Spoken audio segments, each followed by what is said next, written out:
Today's episode is sponsored by Dwolla. Dwolla is a fintech company helping clients solve a fundamental business problem: how to best move money. Payments are a key component of every business, yet one that can be difficult to understand. Dwolla's ACH payment API removes the complexity involved in moving money to and from bank accounts, so businesses can continue to focus on their core revenue streams.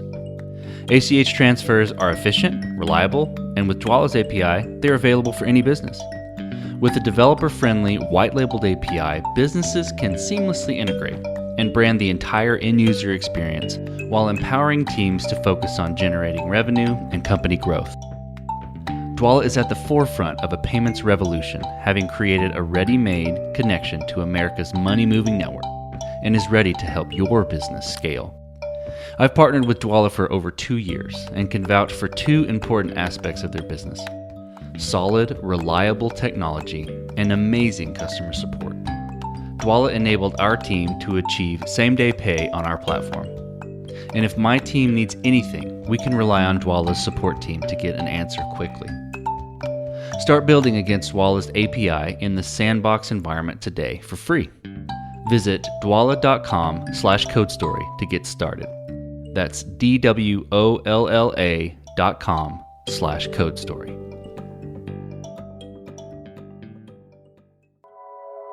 Well, ideally, we get to build the companies we want to work in, right? That's the idea. Early on, we focused on how in the hell do we solve this problem? We are not a financial institution. We don't hold the money. Our only incentive is to securely transmit the bits and the instructions. Oh my God, how do we get these bits where they need to go? The good news was, when we launched it kind of worked. And then over a period of 4 or 5 years, ended up with 1 million people on it, moving $1 billion a year. I am Ben Milne, CEO at Dwolla.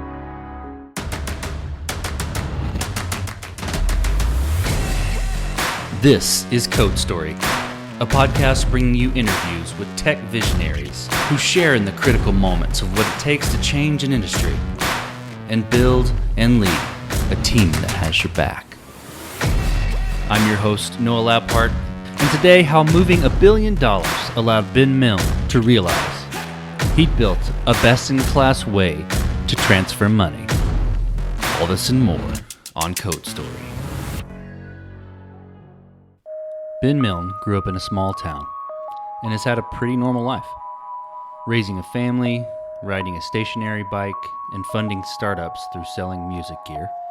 He's been in the tech world for a good while. His second startup started out as a consumer product that you downloaded to move money between banks without using credit cards or paying hefty fees. What he discovered was the thing they were best at was payment processing infrastructure. So, he changed his business to focus on being a high-performing, white-label solution for enabling others to process ACH payments. And in doing so, started phase 2 of his company, known as Dwolla. Well, let's jump into Dwolla. So for people that don't know who Dwolla is, what Dwolla does, tell me what the company is and what the product does. Dwolla connects our customers, our clients' software to banking infrastructure. Said very simply, our customers are connecting their software to banking infrastructure to move money. And the reason they do that is for an innumerable number of reasons. Software these days simply needs to move money, and that's where we come in. We're highly performant, highly durable, and we believe really nice to work with. So we make things that are difficult to work with simple. How did Dwolla get started? Tell me the origination and the creation story for the beginning of Dwolla. Well, Dwolla is really in its second phase. The first Dwolla was sort of born out of a problem that I had in my first company. All of the company's money came in through credit cards. And after a while, I started looking at, well, what's a way in order to get paid through a website that doesn't require paying credit card fees? And that led me to bank transfers and ACH. And what became sort of abundantly clear was banks had this sort of like pre-internet era technology, which was actually massively scalable, massively efficient, and really low cost. It was just hard to access, hard to use, hard to control risk. So the general thesis was, if we make this thing easy to use, well, would people use it? We think so. So the first product that was built was a consumer product that you logged into or download to move money through banks, not using credit cards, not using cards at all, not using those networks. The good news was when we launched it kind of worked. And then over a period of 4 or 5 years, ended up with 1 million people on it, moving $1 billion a year. And we learned a lot, certainly while we were supporting that business. And later on decided that the consumer business was not one that we were best in class at. What we were best in class at was infrastructure. And so we changed the business to really support being a white label provider to our clients to save them time and money building their own direct to bank interactions or integrations, and have since sort of faded more into the background. And nowadays we focus on being that highly performant and scalable infrastructure. This episode is sponsored by Vanta. You're a startup founder. Finding product market fit is probably your number one priority. But to land bigger customers, you also need security compliance. And obtaining your SOC 2 or ISO 27001 certification can open those big doors. But they take time and energy, pulling you away from building and shipping. And that's where Vanta comes in. Vanta is the all-in-one compliance solution helping startups like yours get audit ready and build a strong security foundation quickly and painlessly. How, you ask? Vanta automates the manual security tasks that slow you down, helping you streamline your audit. And the platform connects you with trusted VCSOs to build your program, auditors to get you through audits quickly, and a marketplace for essentials like pen testing. Join over 8,000 companies, including many Y Combinator and Techstars startups who trust Vanta. Simplify compliance and get $1,000 off at vanta.com/codestory. That's VANTA.com/codestory. So tell me about the first part of the product. Maybe there's 2 types of MVPs, or maybe you used what was working in the first part. Tell me about the initial build. What sort of tools did you use, and what sort of trade-offs did you make? The initial build, thankfully, if it was sort of in a versioning, version 1, and if we are now in version 212. Version 1 was, I can't even remember the name of the Microsoft product that we were using at the time. It was pre-MVC. And basically what this thing did was it kicked out files that we would basically deliver to financial institutions. And then we'd sort of figure out what automation to put around that and how to think about things like risk and fraud and identity verification. But the initial kind of build that proved out that it could be done was a really, really hacked together system to just demonstrate a proof of concept. It did not look beautiful. In fact, it looked what I believe was downright shameful. And every once in a while, I show somebody the initial logo that was built to put on the UI, and it makes everybody cringe every time. Do you believe that if you're proud of your first release, you're not shipping fast enough? I'm definitely a believer in that. I think that the best way to test product is to get it in a client's hands and see what they do with it. And in some cases, there isn't a client. And so just shipping it and seeing what happens can be really interesting. But sometimes that's a really hard emotional barrier for people to get over. The only problem is a lot of innovation comes with feedback. And if you don't derive processes to get those feedback or get that feedback, you kind of just end up living in your own head and making decisions that maybe aren't right. So how has the product progressed? I think maybe dive into more of the consumer base versus infrastructure. How has that progression played out?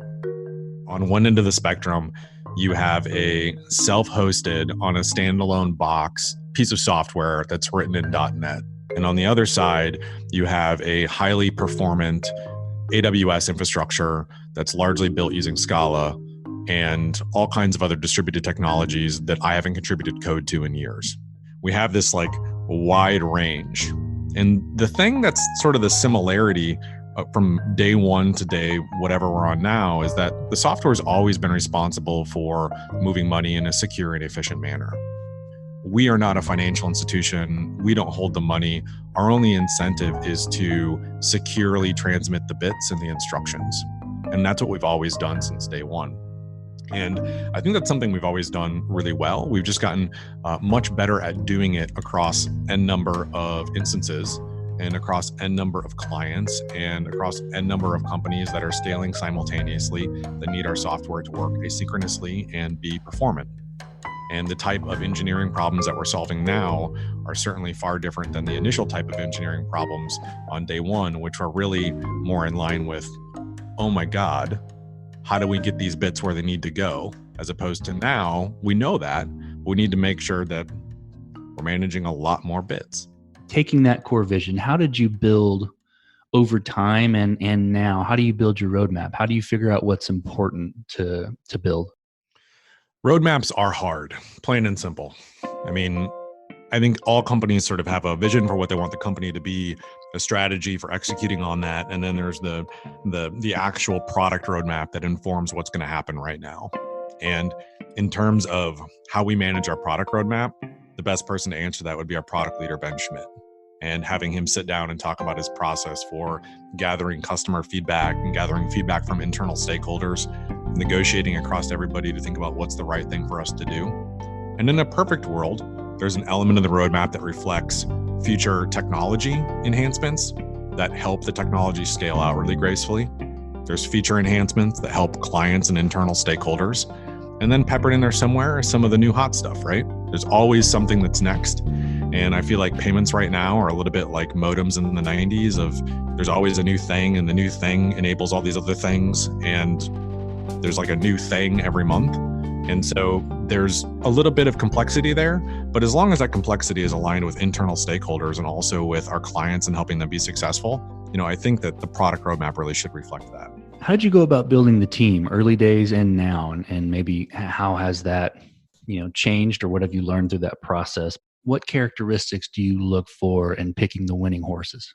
Sometimes during recruiting, there's kind of a view of you either get it right or you get it wrong. And I don't know that it's a zero-sum game. And in the early days, it feels like it's almost a stroke of luck just to find someone who is willing to work with you, because there's so much risk. Any big idea sounds really crazy, and those initial teams are really hard to build. And one of the things I know that in the early days, I really didn't pay enough attention to was how we were thinking about the diversity of the team. Where when we thought about the product was being built to be supporting a diverse set of applications and supporting people and clients that are as diverse as the internet is. But we weren't being intentional about building the team internally in that way. And it wasn't until, I want to say maybe 2 years ago, we started really thinking about that more intentionally. And now I think we are much better at that. I think I underestimated the value of focusing on diversity in not only the company's makeup, but as a part of the recruiting process and hiring process, and about how it could actually help us serve our clients better. And that's been a big shift for the company, and I think a big shift for the better.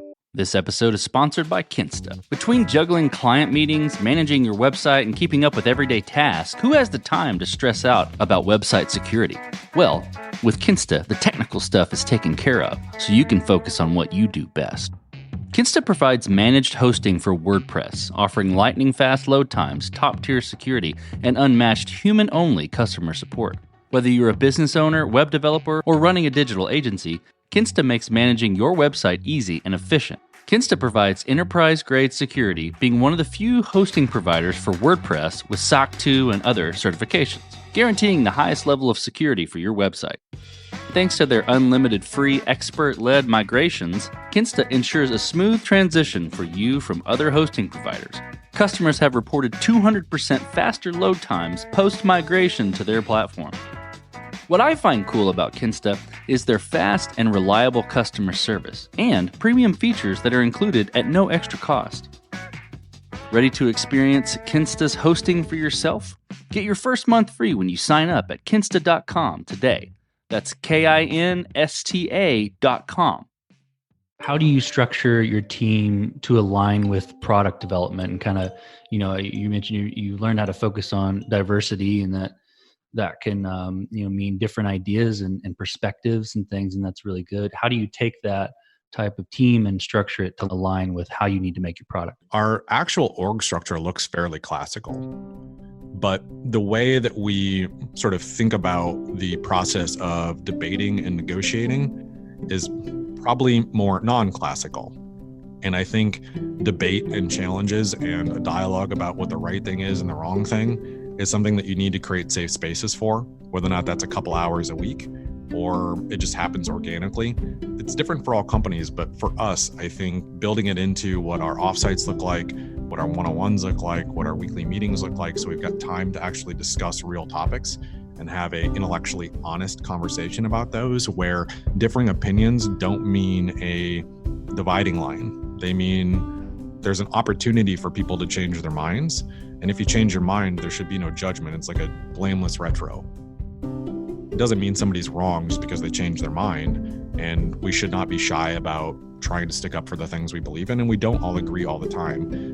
If we did, we'd just be clones of one another, and the company would probably be shipping garbage. In building a product that's more, infrastructure based, more behind the scenes, how do you keep your team's eye on the ball early on and now to build things to scale efficiently?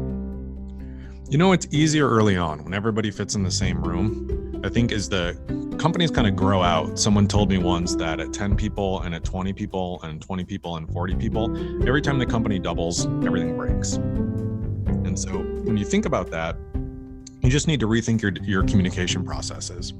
I can't speak for all companies, but I can say that one thing here that I think is really important is setting very intentional quarterly goals that include all company goals that go all the way to individual goals, myself included. Now, there are varying degrees of benefits from that if it's transparent to everybody all the time versus some of it maybe isn't, because you clearly don't want to single people out. As long as team members understand, again, myself included, I am a team member, I have individual goals that tie up to the company goals, how their contributions actually align, and being intentional about that process and unwavering in your commitment to actually follow it, I think can be really helpful. And I think it helps align all the teams around what it is we're doing, why we're doing it. And it doesn't mean that it's always perfect. It actually means there's always a highlight for where you can improve, kind of admitting that, yes, there's always opportunity for improvement. Let's take ourselves up on that opportunity and actually just improve. I think just doing that consistently is really healthy for everybody. Support for today's episode is brought to you by Hackbright Academy. Hackbright Academy is an all-women coding boot camp in San Francisco. They were founded with the mission to provide women with a personalized path to a software engineering career. One of the most impressive things about the school is the tight-knit community they've created. They truly believe in empowering each other and working to change the ratio of women in the tech industry. Hackbright firmly believes that when you combine a community of like-minded, ambitious women and a network of strong support, the possibilities are endless. Check out their programs at hackbrightacademy.com.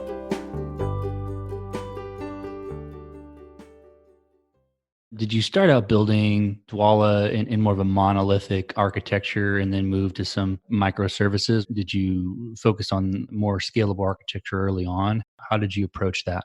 Early on, we focused on how in the hell do we solve this problem? I hope I am always very honest about that, because as time goes on, I think there's a desire sometimes for founders to tell this like beautiful story. But the reality was we were just trying to figure out how to do it in the beginning. And as the system grew, there was a while where we were just trying to keep the wheels on. There was a point where we got over that hump and we started thinking about, do we want this to be our technology architecture? And the answer was no. We want to move it into a different type of environment because it has these advantages. And then we started realizing, well, we're in this new environment. We actually have all these new opportunities to be leveraging microservices and transitioning some of our old .NET stack to Scala. In what order would we do those things? And that's really where the new engineering leadership really started to be able to take more ownership over the engineering stack and not just deal with the technical debt that was created by the people before them. That transition and those changes, from my perspective, are also the things that are helping the company be successful today. Because when we look at some of our all company goals, we're always performing on our uptime number. We're always making things faster. And a lot of the things that we're doing technically are enabled by the decisions that the engineering leaders made when we made that transition. What are you most proud of with Dwolla? In your mind, you think of Dwolla and you think of all that you've accomplished. What stands out as what you're most proud of? I really like the people I work with. They are constantly doing things that I am not able independently to do. And the fact that I get to be a part of that always gives me great pride. Separately, my reward system is seeing what people build on Dwolla's platform. So when I look at Variable or Rally Road or anybody building a new type of innovation that we didn't think of, I get a huge kick out of that. And so every day when I'm coming in and I get to see something new or learn about somebody new building something, again, that's my reward system. I feel a lot of pride in seeing what other people build. You're essentially getting to work alongside a lot of different startups and a lot of different solutions and be a part of their success. Is that true?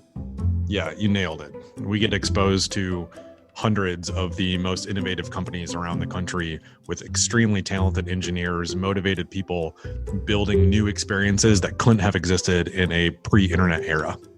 I mean, none of this shit could have existed 40 years ago. And every week we see something new. And I think that is awesome. And it is a super exciting thing to see and be a part of.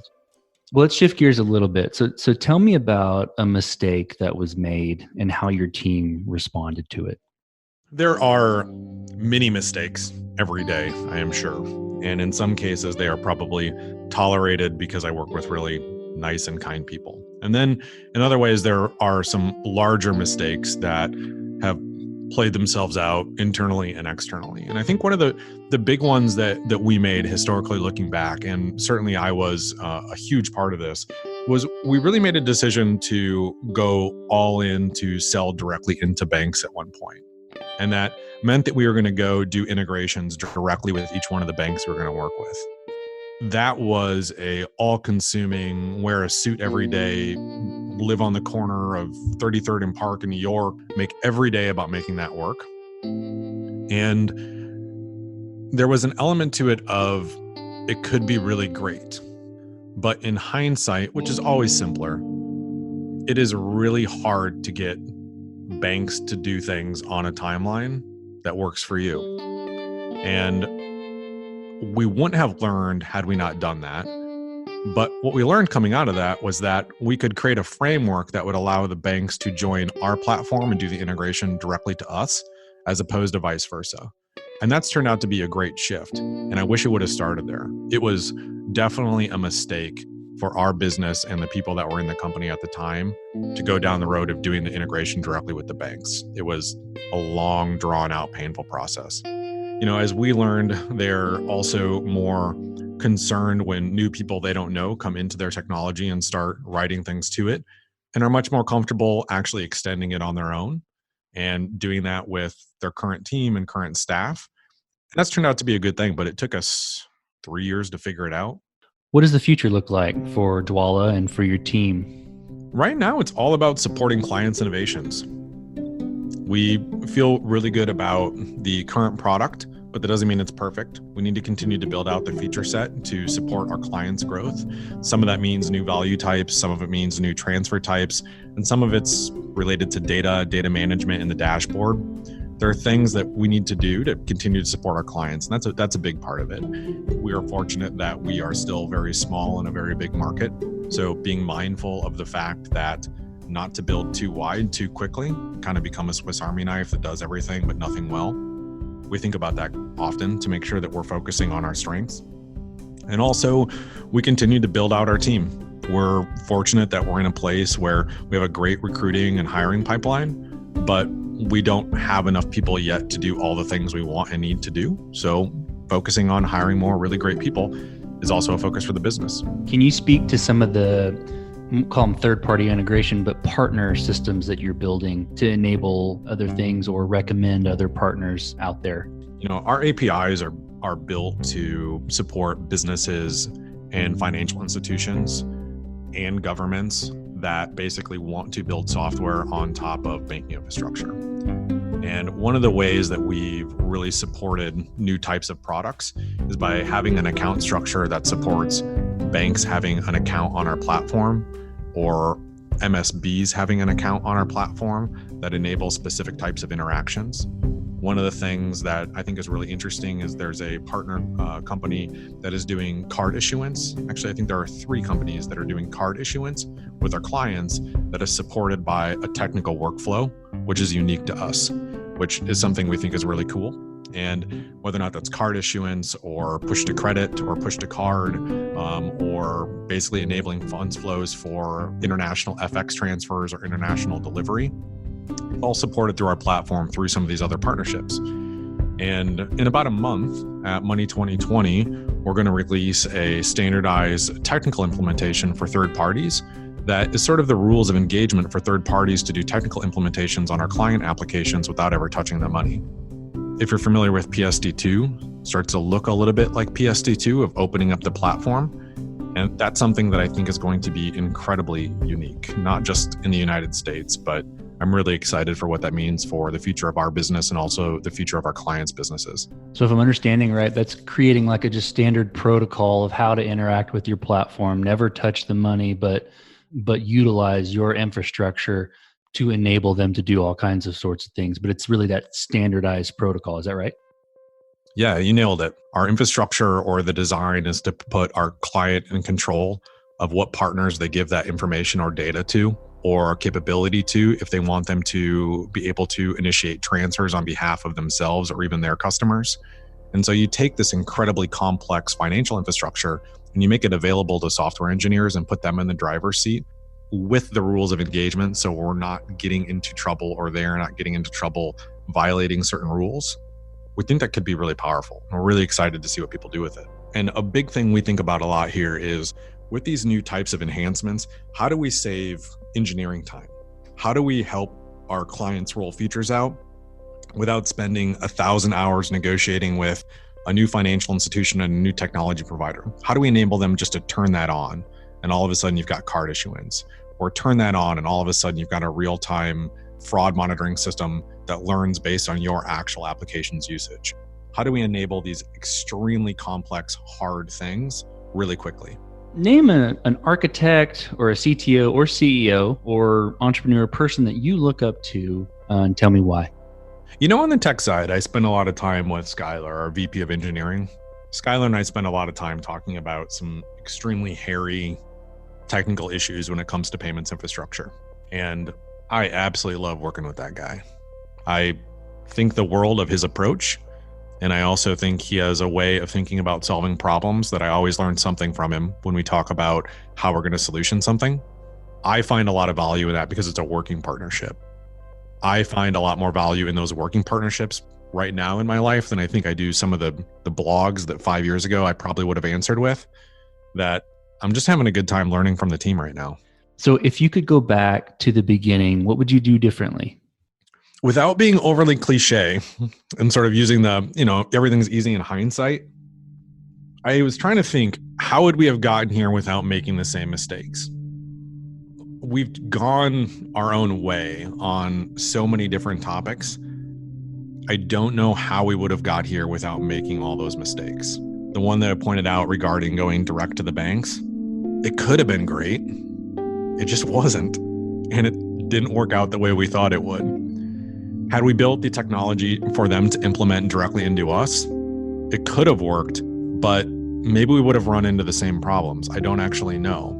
By the time we sort of flipped the model in its head, we'd actually contributed to the Federal Reserve Faster Payments Task Force. We've earned credibility through building central services with the Gates Foundation Mojaloop project. We earned a little bit more street cred to be taken seriously on scalable ledger projects. And we didn't have that when we started doing this stuff directly with the banks. So I struggle with this one a little bit. I'm glad, and one thing that I know I wouldn't change is a desire to get our product in the hands of people that use it and being receptive to feedback. Because sometimes it doesn't work the way that we want it to, and people having the confidence to say, I don't like this very much. Have you thought about doing this way? Provides honestly ideas and insights that we independently didn't have. And I'm hopeful that we're going to continue that. What advice would you give someone just getting started down this road, either a startup or someone with an idea to solve a big problem? What advice would you give them? Find people who lift you up. It's a long game that we're all playing, and it's not always simple.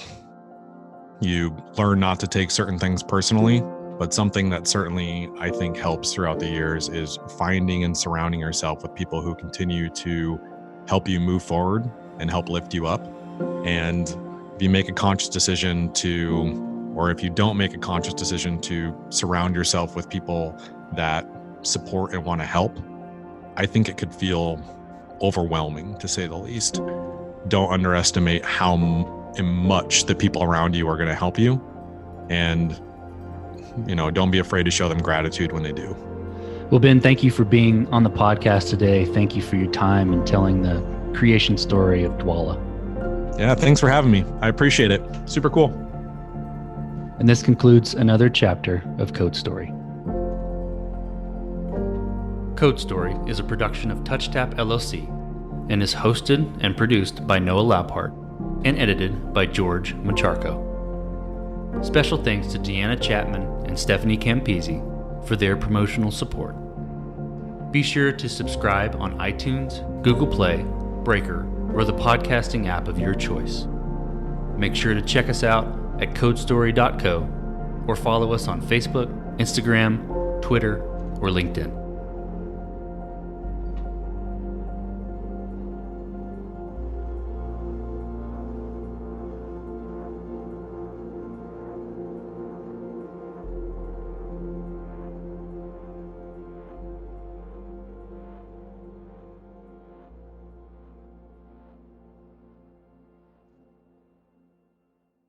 You just realized your business needed to hire someone yesterday. How can you find amazing candidates fast? Easy. Just use Indeed. Stop struggling to get your job post seen on other job sites. With Indeed sponsored jobs, your post jumps to the top of the page for your relevant candidates, so you can reach the people you want faster. According to Indeed data, sponsored jobs posted directly on Indeed have 45% more applications than non-sponsored jobs. Don't wait any longer. Speed up your hiring right now with Indeed.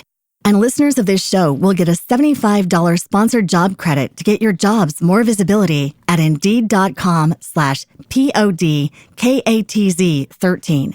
Just go to Indeed.com/PODKATZ13 right now and support our show by saying you heard about Indeed on this podcast. Terms and conditions apply. Hiring? Indeed is all you need.